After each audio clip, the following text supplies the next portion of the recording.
നമസ്കാരം, nation news ലൈവിലേക്ക് സ്വാഗതം. കേരളത്തിലെ ചെറുപ്പക്കാർക്കിടയിൽ എയ്ഡ്സ് വർദ്ധിക്കുന്നതായി റിപ്പോർട്ടുകൾ. ലൈംഗിക ബന്ധം മാത്രമല്ല വില്ലൻ. രോഗം വന്നാൽ എത്ര നാൾ ജീവിക്കും? ഈ കാര്യങ്ങളെല്ലാം പരിശോധിക്കാം.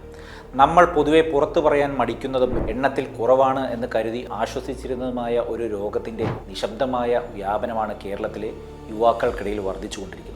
എയ്ഡ്സ് എന്ന രോഗത്തെക്കുറിച്ചാണ് നമ്മൾ സംസാരിക്കുന്നത്. കഴിഞ്ഞ കുറേ വർഷങ്ങളുമായി താരതമ്യം ചെയ്യുമ്പോൾ 15 മുതൽ 24 വയസ്സ് വരെ പ്രായമുള്ളവരിൽ റിപ്പോർട്ട് ചെയ്യപ്പെട്ട HIV കേസുകളുടെ വർധനവ് അത്യന്തികം ആശങ്കാജനകമാണ്. പുതിയതായി റിപ്പോർട്ട് ചെയ്യുന്ന HIV കേസുകളുടെ കണക്കുകൾ വെറും ഒരു വിവരശേഖരണമായി മാത്രം കണക്കാക്കാനാവില്ല. അത് സമൂഹത്തിൻ്റെ ഭാവിയെ നിർണ്ണയിക്കുന്ന സാമൂഹിക സ്വഭാവത്തിലുള്ള മാറ്റങ്ങളെയാണ് സൂചിപ്പിക്കുന്നത്.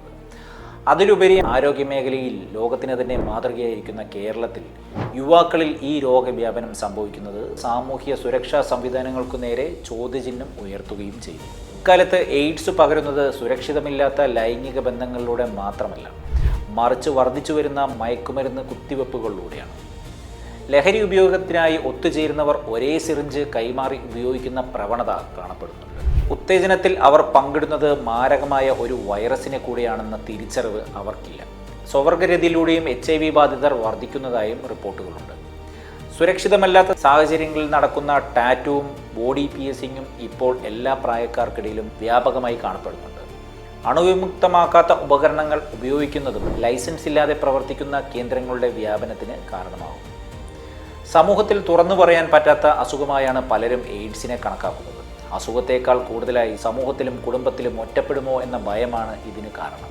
വൈറസ് ബാധിതർ ചികിത്സ സ്വീകരിക്കാതെ രോഗവ്യാപനത്തിനുള്ള സാഹചര്യം സൃഷ്ടിക്കുന്ന വിധത്തിലുള്ള ഇടപഴകുമ്പോൾ രോഗം മറ്റുള്ളവരിലേക്കും പകരുന്നു. കൂടാതെ പലരും തങ്ങൾക്ക് രോഗബാധ ഉണ്ടായിരിക്കുന്നു എന്നതുതന്നെ തിരിച്ചറിയാതെ പോകുന്നത് രോഗവ്യാപനത്തിൻ്റെ മറ്റൊരു പ്രധാന കാരണം കൂടിയാണ്.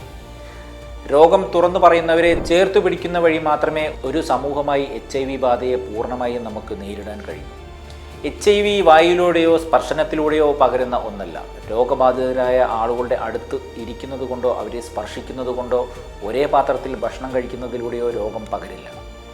HIV ബാധിതനുമായി രോഗവ്യാപന സാധ്യതയുള്ള രീതിയിൽ സമ്പർക്കം ഉണ്ടാകുന്നതായി സംശയിക്കുന്നവർക്ക് പ്രാരംഭഘട്ടത്തിൽ തന്നെ അണുബാധയെ ചെറുക്കുവാനുള്ള ചികിത്സയാണ് പോസ്റ്റ് എക്സ്പോഷർ പ്രൊഫൈലാക്സിസ് അഥവാ PEP എന്നത്.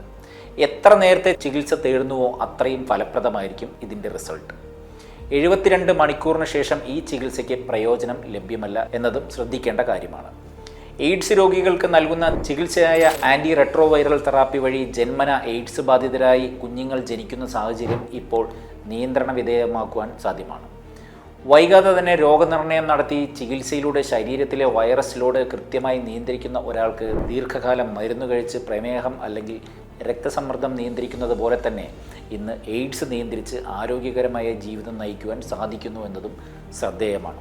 മുൻകാലങ്ങളിലെ അപേക്ഷിച്ച് എയ്ഡ്സ് ജീവിതത്തിൻ്റെ അവസാനമല്ല. അശ്രദ്ധയും അജ്ഞാതയും മൂലം ക്ഷണികമായ സുഖത്തിനായി സ്വന്തം ആരോഗ്യത്തെ ബലികഴിക്കാതിരിക്കുക എന്നതാണ് യുവതലമുറ ശ്രദ്ധിക്കേണ്ടതായുള്ള കാര്യം. HIV സംബന്ധിച്ച് എന്തെങ്കിലും സംശയമുണ്ടെങ്കിൽ അടുത്തുള്ള ജ്യോതിസ് കേന്ദ്രങ്ങളെ സമീപിക്കാവുന്നതാണ്. കേരളത്തിലെ ജ്യോതിസ് കേന്ദ്രങ്ങളിൽ രോഗപരിശോധന, ചികിത്സ, കൗൺസിലിംഗ് എന്നിവ സൗജന്യമായി ലഭ്യമാണ്.